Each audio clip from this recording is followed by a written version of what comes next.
एकेकाळची गोष्ट आहे. जंगलात एका लहानशा घरात आई बकरी आणि तिची आवडती पिल्ले मजेत राहत होते. लहान बकऱ्या खूप गोड दिसायच्या, अगदी खेळण्यातल्या सारख्या. सगळ्या आईसारखंच आई बकरीचं सुद्धा तिच्या पिल्लांवर खूप प्रेम होतं. ती सगळ्या जंगली प्राण्यांपासून त्यांचं रक्षण करत असे. एक दिवस जेवण शोधण्यासाठी बाहेर पडण्यापूर्वी तिने तिच्या पिल्लांना जवळ बोलावलं आणि म्हणाली, माझ्या बाळांनो, मी जंगलात जात आहे. कुणासाठीही दरवाजा उघडू नका. जर कोल्हा घरात आला तर तो आपल्या सगळ्यांना खाऊन टाकेल. तो वेषांतर करून तुम्हाला फसवू पाहिल. मग आम्ही त्याला ओळखायचं कसं? कोल्ह्याचा आवाज खूप घोगरा आहे आणि माझा आवाज गोड आहे, म्हणून जर घोगरा आणि जाडा आवाज आला तर समजा की तोच आहे. आई बकरीला काहीतरी आठवलं आणि ती वळून म्हणाली, आणखी एक गोष्ट, कोल्ह्याचे पाय काळे आहेत आणि माझे पांढरे, म्हणजे पाय पाहून सुद्धा ओळखू शकाल. काळजी करू नकोस आई, आम्ही सांभाळून घेऊ. आई, वी लव्ह यू. आई बकरीने तिच्या सगळ्या पिल्लांचं एक एक करून चुंबन घेतलं आणि मग जंगलाकडे निघाली. कोल्हा सगळं पाहत होता दुरून. आई बकरी गेल्यावर तो आणखी थोडा वेळ थांबला आणि मग तो त्यांच्या घरी पोहोचला. दरवाजावर टकटक करू लागला.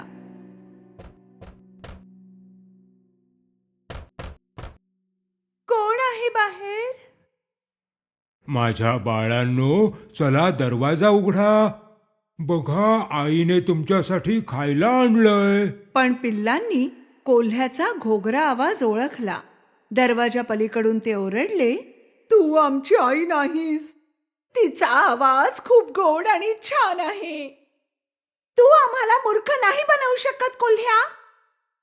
कोल्ह्याला खूप राग आला, कारण तो बकरीच्या पिल्लांना फसवू शकला नाही. तेव्हा त्याने एक खडूचा तुकडा खाल्ला.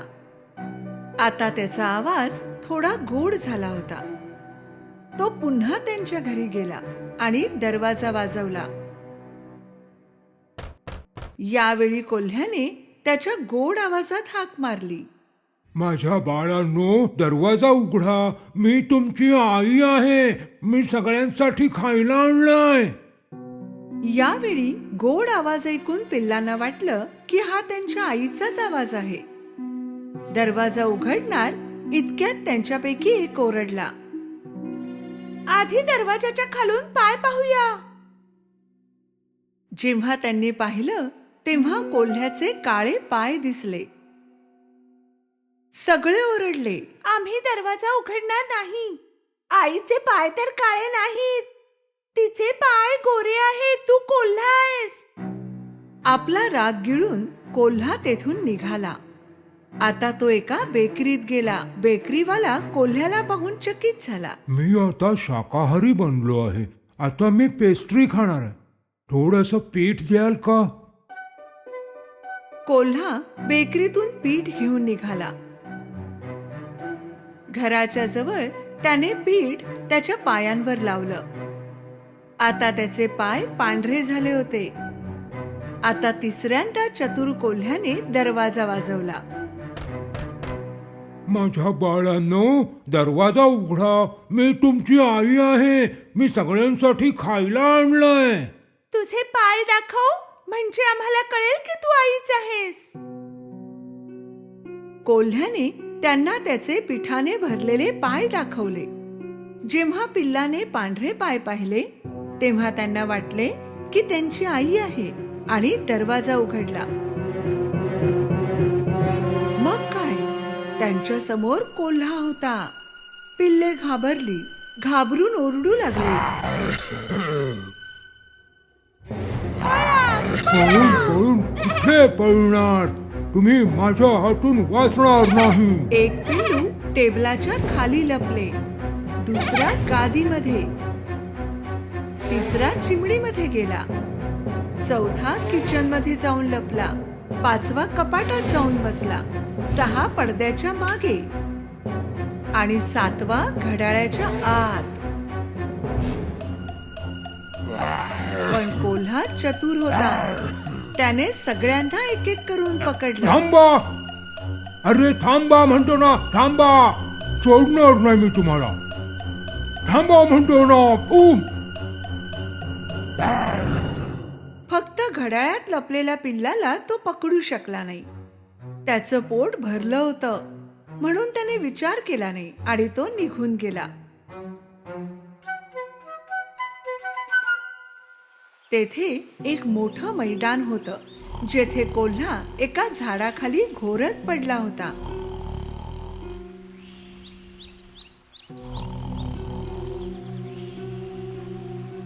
थोड्या वेळाने आई बकरी घरी पोहोचली. दरवाजा उघडा पाहून ती समजली की काहीतरी झालं आहे आणि ती ओरडू लागली.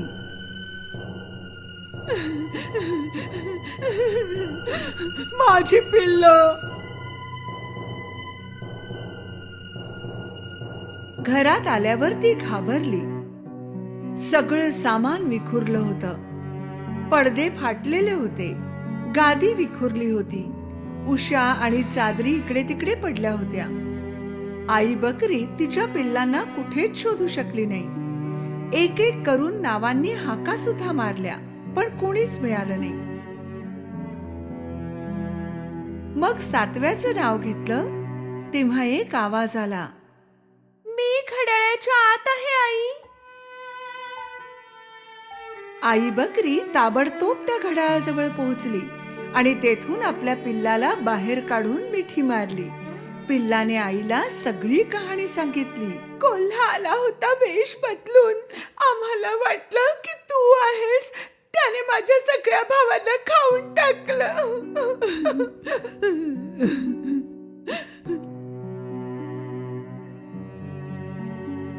आई बकरीला खूप वाईट वाटलं. ती खूप रडली तिच्या पिल्लांसाठी. तिच्या फक्त एका पिल्लासोबत ती बाहेर पडली. तेव्हा त्यांना कोल्हा झोपलेला दिसला. त्याचं नाक इतकं जोरात वाजत होतं की झाडाची पानं सुद्धा हलत होती. आई बकरीने कोल्ह्याकडे थोडा वेळ पाहिलं. तिला दिसलं की त्याच्या पोटात काहीतरी हलत आहे. अरे देवा, मला वाटतंय माझी पिल्ले त्याच्या पोटात जिवंत आहेत. तिने एक योजना आखली. घरून माझ्यासाठी एक सुई, धागा आणि कात्री घेऊन ये. पिल्लू घरी जाऊ लागलं तेव्हा आई बकरीने 6 मोठे दगड गोळा केले. थोड्या वेळात पिल्लू सुई, धागा आणि कात्री घेऊन आलं. आई बकरीने कोल्ह्याचं पोट कापलं. तिला वरच तिचं एक पिल्लू दिसलं आणि बाकीचे पण एकानंतर एक दिसले. सगळे सुरक्षित होते. आई बकरीला खूप आनंद झाला. सगळ्या पिल्लांनी आईला मिठी मारली.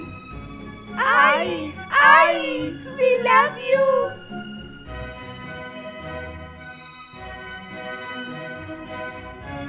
सगळेच खूप खुश होते. माझ्या बाळांनो, तुम्ही सगळे सुरक्षित आहात.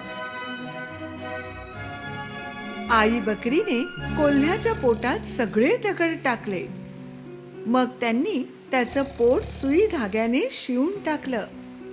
कोल्हा एवढा गाढ झोपला होता की त्याला काहीच कळलं नाही. जेव्हा त्याला जाग आली आणि उभा राहिला, त्याचं पोट दुखत होतं. त्याला वाटलं सगळ्या पिल्लांमुळे पोटात दुखत असावं. त्याला खूप तहान लागली. तो नदीकडे गेला पाणी प्यायला. चालताना पोटात दगड एकमेकांवर आपटायला लागले. पोट एवढं जड आणि गच्च वाटतंय की जणू काही मी दगडच खाल्ले असावेत. तो पाणी प्यायला वाकला. दगडांच्या वजनाने तो नदीतच पडला. ओ, वाचवा, कोणीतरी वाचवा, मी बुडतोय. वाचवा, वाचवा, कोणीतरी वाचवा. अरे तो वाचवा, खूप कोणीतरी, ओरडला, मी बुडतोय, पण कोणी आलं बुडतोय नाही. मी. दगडांच्या वजनाने तो पाण्यात खोलवर गेला. आई बकरी आणि तिच्या पिल्लांनी जेव्हा हे पाहिलं ते नदीकडे आले.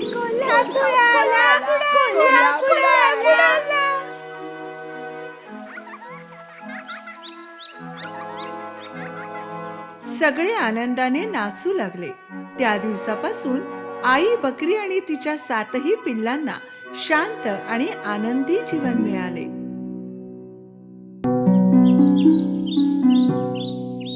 एकेकाळची गोष्ट आहे. एक गरीब विधवा बाई आपल्या मुलाबरोबर राहत असे. तिचा मुलगा जॅक काहीही काम करत नसे, कारण तो खूप आळशी होता.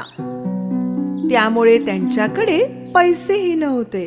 आई, खायला दे ना काहीतरी, मला भूक लागली आहे. दिवसा मागून दिवस गेले. ते लोक आणखी गरीब झाले.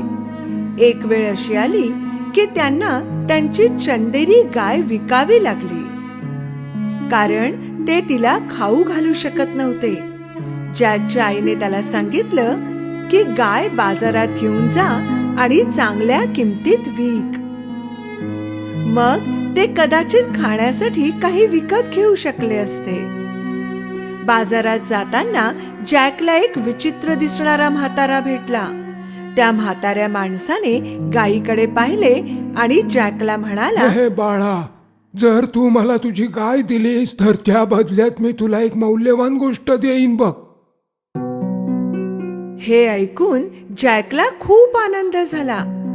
म्हाताऱ्या माणसाने 5 दाणे आपल्या खिशातून काढले. हे एवढेसे दाणे? पण हे जादूचे दाणे आहेत. जॅकचा आधी त्यावर विश्वास बसला नाही, पण तो म्हातारा माणूस म्हणाला, ऐक माझ्या बाळा, तू एक चांगला आणि हुशार मुलगा आहेस. हे जादूचे दाणे घे. तुला कधीही पश्चाताप नाही होणार. माझ्यावर विश्वास ठेव.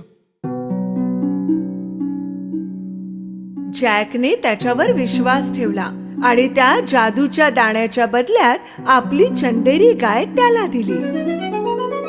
आपल्या कामावर खुश होऊन जॅक आपल्या घराकडे धावला. आई, हे बघ मी काय आणलंय. जॅकला एवढा आनंदात पाहून त्याच्या आईला वाटलं की तो गाय खूपच चांगल्या किमतीत विकून आला असावा. जेव्हा जॅकने आपल्या आईला जादूचे दाणे दाखवले तेव्हा ती उदास झाली. तिने ते जादूचे दाणे अंगणात फेकून दिले आणि जॅकला आपल्या खोलीत जायला सांगितलं. तू तुझ्या खोलीतच राहायचंय जोपर्यंत मी तुला बाहेर बोलवत नाही, आणि आज तुला अजिबात जेवण मिळणार नाही.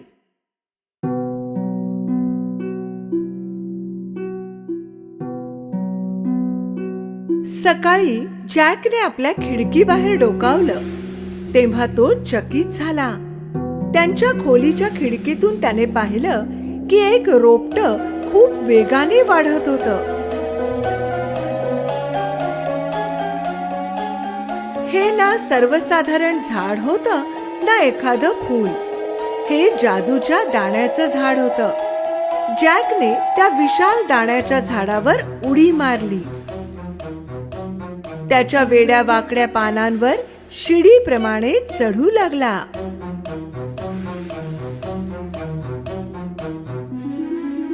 काही वेळ चढल्यावर तो एका विचित्र ठिकाणी पोहोचला.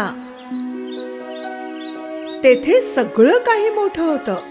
त्याने एक फुलांनी बहरलेला रस्ता पाहिला, ज्याच्या तटावर एक मोठं घर होतं. जॅक घराजवळ पोहोचला आणि त्याने दार वाजवलं. एका विशाल महिलेने आतून उत्तर दिलं. मी तुम्हाला विचारणार होतो की तुमच्याकडे काही खायला मिळेल. हो आहे, पण तुला माझा नवरा येण्या अगोदर इथून निघून जावं लागेल, कारण माझ्या नवऱ्याला लहान मुले खूप आवडतात आणि तो त्यांना खाऊन टाकतो. जॅक खूप घाबरला होता, पण तेवढाच भुकेलेलाही होता. जसा तो खाण्यासाठी टेबलावर बसला त्याने ऐकलं की कोणीतरी खोल आवाजात बाहेर बोलत होतं. मला मुलाचा वास येतोय. कच्चा वा पक्का कसाही चालेल, मी त्याला शोधेन. हो हो हो. त्या बाईने जॅकला हाक मारली, आत्ताच्या आत्ता ओव्हन मध्ये जाऊन लप बाळा. जॅक ओव्हन मध्ये जाऊन लपून बसला. तो राक्षस किचन मध्ये येऊन वास घेऊ लागला.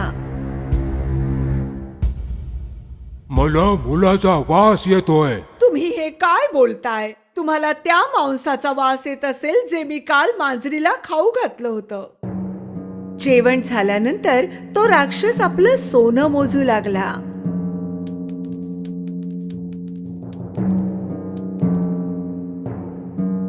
काही वेळानंतर तो मोजता मोजता थकला आणि झोपी गेला.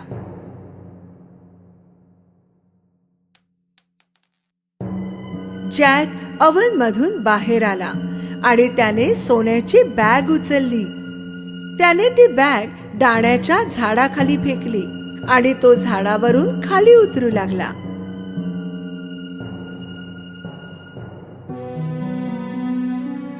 त्याने ती सोन्याने भरलेली बॅग उचलली आणि धावत घरात गेला.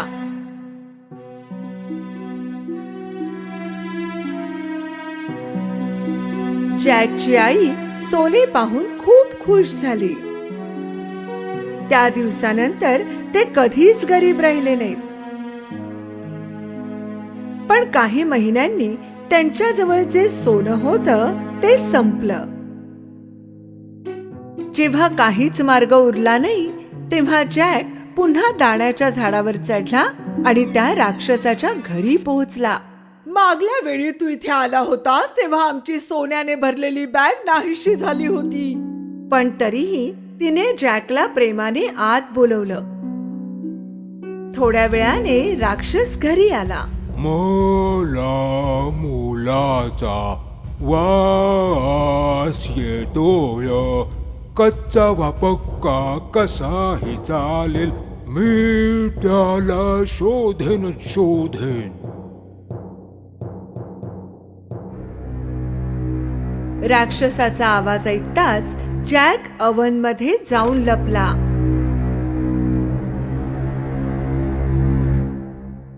जेवण झाल्यावर राक्षसाने त्याच्या पत्नीला कोंबडी आणायला सांगितली.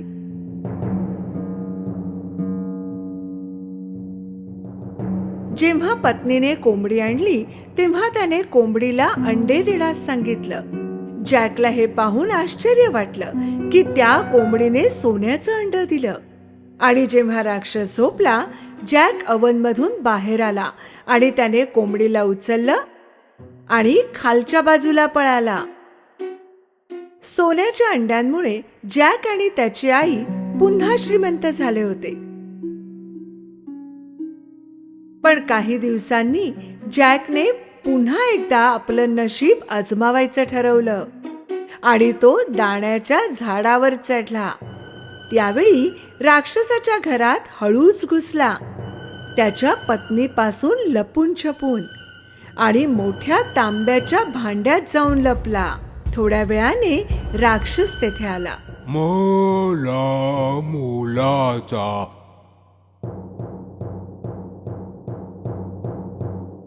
वास येतोय. कच्चा वा पक्का कसाही चालेल, मी त्याला शोधेन. यावेळी राक्षसाच्या बायकोने जॅकला पकडायचं ठरवलं. जर एखादा मुलगा असेल तर ओव्हन मध्ये असेल. जॅक दुसरीकडे लपला होता. राक्षस आणि त्याच्या बायकोने संपूर्ण घर शोधलं, पण त्यांना जॅक सापडला नाही.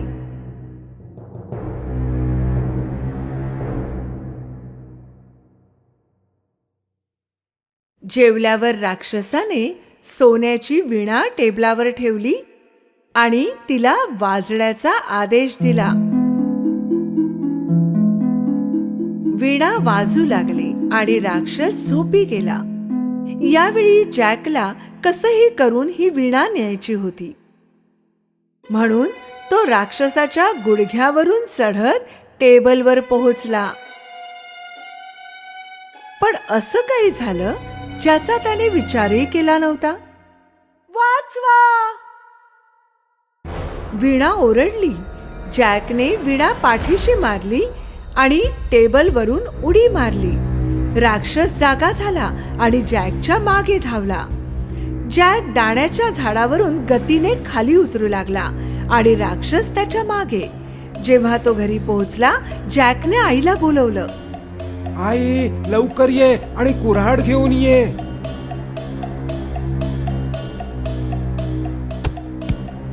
त्यांनी दाण्याचं झाड कापायला सुरुवात केली.